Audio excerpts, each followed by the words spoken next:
wise king was growing old and knew it was time to choose his successor. So he invited young people from his kingdom and told them, "It is soon time for me to step down and choose the next king. I have decided to choose one of you. I'm going to give each one of you a seed today. I want you to plant the seed, water it, and come back here 1 year from today with what you have grown from this seed. I will then judge the plants that you bring, and the one I choose will be the next king." One of the boys, named Ling, planted the seed and watered it carefully. Every day he would water it and he'd watch to see if it had grown.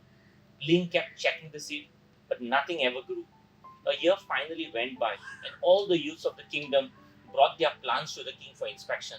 Ling took his empty pot to the palace. The other guys, when they saw the empty pot, laughed at him. When the king started to examine the pots, he spotted Ling at the back of the room with his empty pot. The king asked his name. "My name is Ling," he replied. All the other guys were laughing and making fun of him. The king asked everyone to quiet down. He looked at Ling and then announced to the crowd, "The name of your new king is Ling." Then the wise king said, "1 year ago, I gave everyone here a seed. I told you to take the seed, plant it, water it, and bring it back to me today. But I gave you all boiled seeds, those that could not grow. All of you, except Ling, have brought the trees and plants and flowers. When you found that the seed would not grow, you substituted another seed for the one I gave you. Ling was the only one with the courage and honesty to bring me a pot with my seed in it. Therefore, he is the one who will be the new king." Friends, a quick glance at the headlines on any given day will reveal cheating and lying. Elite athletes sometimes take performance enhancing drugs. Celebrities sometimes cheat on their partners. Politicians are tempted to lie to get votes. Business, financial leaders are tempted to fudge some numbers on a financial document. While most people, whether it is white lies or real whoopers, most bend the truth.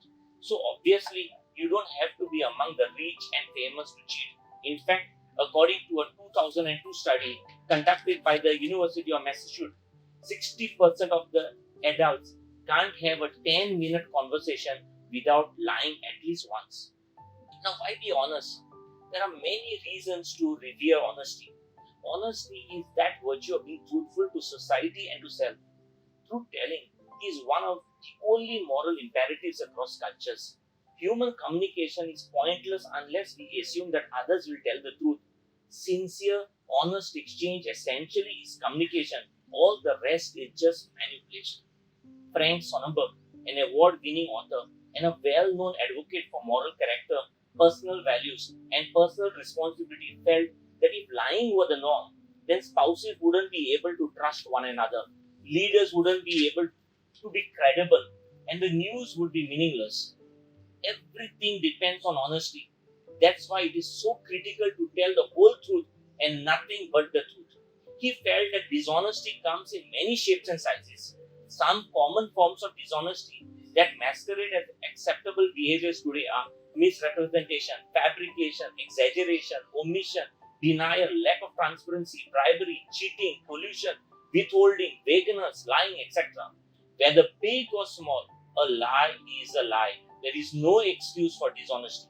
When you stand for honesty, you believe in yourself and everything you represent, and it carries the voice of credibility.